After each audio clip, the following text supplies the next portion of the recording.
एक पहाड़ी गांव की हसीन वादियों से ये कहानी शुरू होती है।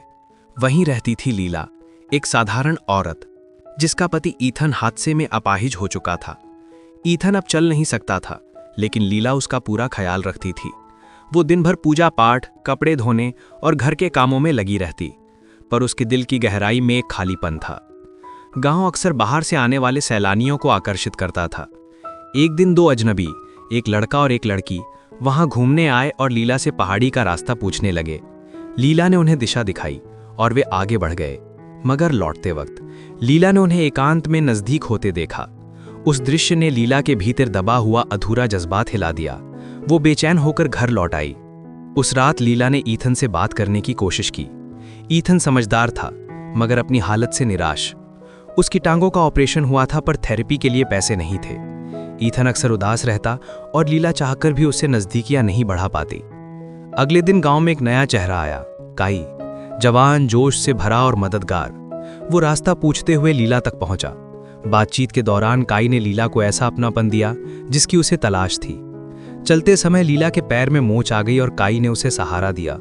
उस छुवन से लीला का मन डगमगा गया। धीरे धीरे काई और लीला की मुलाकातें बढ़ीं। काई ने बताया कि वो शहर में थेरेपी करता है और ईथन की मदद कर सकता है। लीला ने उसे घर बुलाया और ईथन से मिलवाया। ईथन खुश हुआ कि कोई बिना पैसों के इलाज करने को तैयार है। काई ने थेरेपी शुरू कर दी और ईथन की हालत सुधरने लगी। मगर इसी बीच लीला और काई का रिश्ता गहराता गया।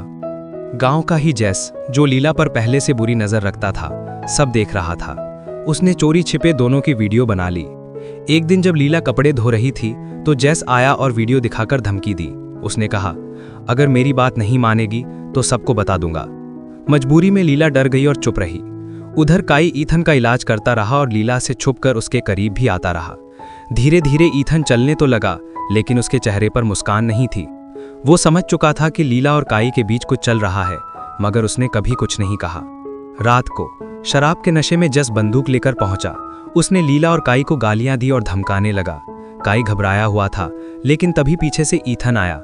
उसने हिम्मत दिखाकर जस पर वार किया और साफ कहा, मुझे सब पता है। मैं जानता हूं कि लीला मेरी चाहत पूरी नहीं कर पा रही, इसलिए चुप रहा। ये सब मैंने सिर्फ उसकी खुशी के लिए सहा। लीला और काई दोनों शर्मिंदा रह गए।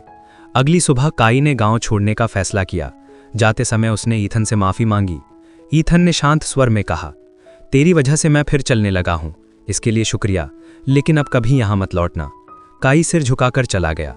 लीला ने ईथन का हाथ थाम लिया और रोते हुए कहा, मुझे दुनिया का सबसे अच्छा पति मिला है। धीरे धीरे दोनों के बीच की दूरियां खत्म हुईं और उनकी जिंदगी फिर से खुशहाल होने लगी।